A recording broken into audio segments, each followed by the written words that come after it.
নমস্কার, আমি রত্না রয়েছি আপনাদের সঙ্গে। আপনারা দেখছেন স্বচ্ছ ভারত। তৃতীয়বারের জন্য আবারও প্রধানমন্ত্রী হলেন নরেন্দ্র মোদী এবং সেখানে দাঁড়িয়ে তার সরকার এবার শরিক নির্ভর।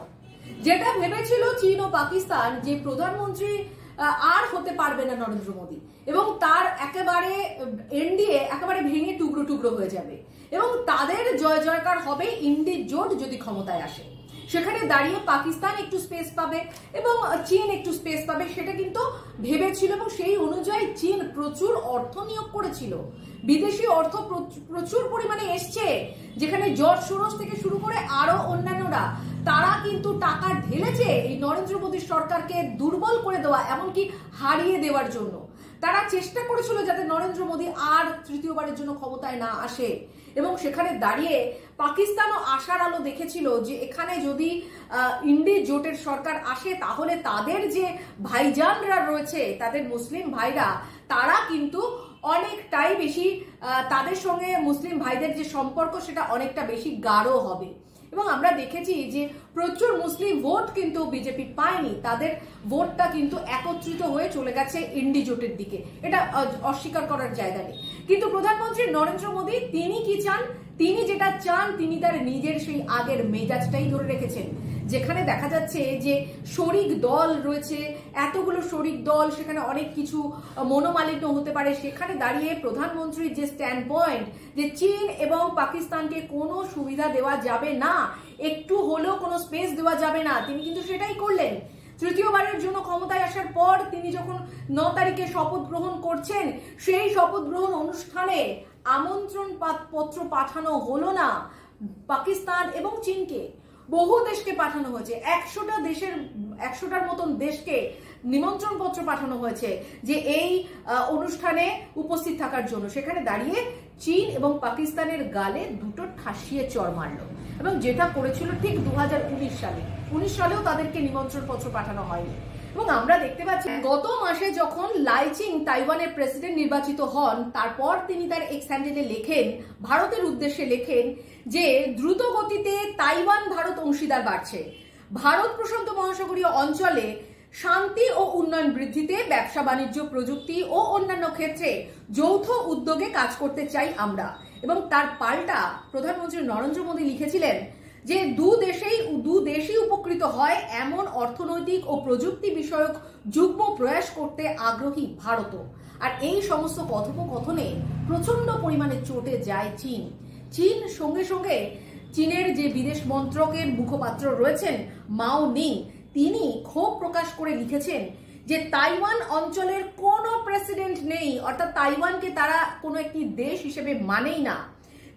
তিনি আরো লিখেছেন যে তাইওয়ান প্রশাসনের সঙ্গে ভারতের কোনো প্রকার আলোচনার বিরোধিতা করে চীন, অর্থাৎ তাইওয়ানের সঙ্গে যদি ভারত কোনো রকম কথোপকথন বা আলোচনা করে তার তীব্র বিরোধিতা করছে চীন। অর্থাৎ চীন সহ্যই করতে পারছে না যে তাইওয়ানের সঙ্গে ভারতের একটা সুসম্পর্ক হোক। সেখানে দাঁড়িয়ে আরো তিনি লেখেন যে পৃথিবীতে একটাই চীন রয়েছে, অর্থাৎ তাইওয়ান চীনের অবিচ্ছেদ্য অংশ। পৃথিবীতে একটাই চীন রয়েছে, তাইওয়ান চীনের অবিচ্ছেদ্য অংশ, এটা ভারতকে মনে করিয়ে দেওয়ার চেষ্টা করে। আর সেখানে দাঁড়িয়ে প্রধানমন্ত্রী চীনের গালে দুটো থাপ্পড় মেরে তাইওয়ানকে পর্যন্ত তার এই যে অনুষ্ঠানে হাজির হওয়ার জন্য নিমন্ত্রণ পাঠিয়েছে, কিন্তু চীনকে পাঠায়নি। আর এখানেই খেলা জমেছে, এখানেই কিন্তু একগাল মাছি চীন ও পাকিস্তানের। পাকিস্তান যেটা ভেবেছিল যে এবার তারা ছুঁচ হয়ে ঢুকতে পারবে, তাদের যে বর্ডার রয়েছে সেই বর্ডারে তাদেরকে একটু ছাড় দেওয়া হবে, এবার চাপে পড়বে ভারত। কারণ ভারত সরকার অনেক শরিক দল নিয়ে তারা সরকার গঠন করেছে, সবাই চাপ দেবে, বিরোধী বেশি। কিন্তু সেই জায়গায় দাঁড়িয়ে দেখা যাচ্ছে যে প্রধানমন্ত্রী নরেন্দ্র মোদী তিনি যেভাবে তার মেজাজ দেখিয়ে এসছেন, যেভাবে তিনি এককাট্টা ছিলেন যে কোনো শত্রুকে স্পেস দেওয়া যাবে না, সেভাবেই কিন্তু তিনি চলছেন। এবং আমরা জানি যে ভারত চীন এবং পাকিস্তানের সঙ্গে কিভাবে তাদের সম্পর্কে কোনো একেবারে বলা যেতে পারে কোনো সিম্প্যাথি নেই। তিনি একেবারে শক্তপোক্ত হাতে এটাকে হ্যান্ডেল করছেন, অর্থাৎ কোনো রকম স্পেস দেওয়া হবে না, কোনো রকম ছাড় দেওয়া হবে না, কোনো রকম ব্যবসা বাণিজ্যের ক্ষেত্রে কোনো রকম কিন্তু কোনো সমঝোতা করা হবে না। এটা কিন্তু ভারত প্রথম থেকেই চলছে এই নীতিতে।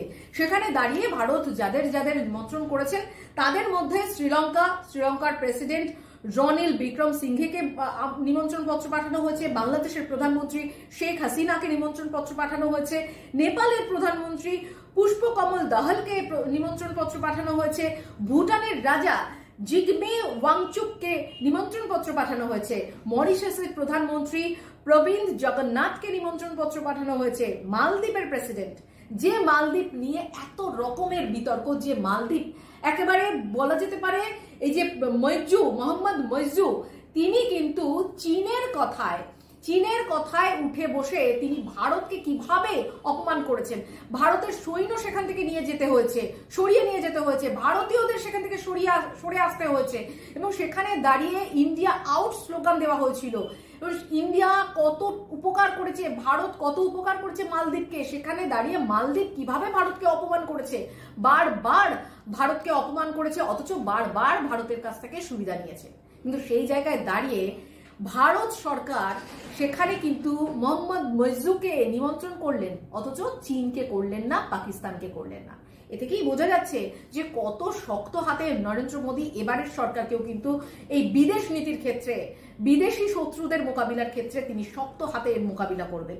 এবং দেখা যাচ্ছে যে আমেরিকা, রাশিয়া, ব্রিটেন সহ আরো 100টি দেশ সেখানে নিমন্ত্রণ পত্র পেয়েছেন এবং সেখানকার অনেকেই কিন্তু আসবেন সেই দিন 9 তারিখ, যেদিন রাষ্ট্রপতি ভবনে শপথ গ্রহণ অনুষ্ঠান হবে। এবং সেখানে সব থেকে উল্লেখযোগ্য তাইওয়ান নিয়ে এত বিতর্ক, সেই তাইওয়ানও কিন্তু তার সেই অনুষ্ঠানে আসতে চলেছে, তাইওয়ানের প্রেসিডেন্ট, এটাও কিন্তু জানা যাচ্ছে।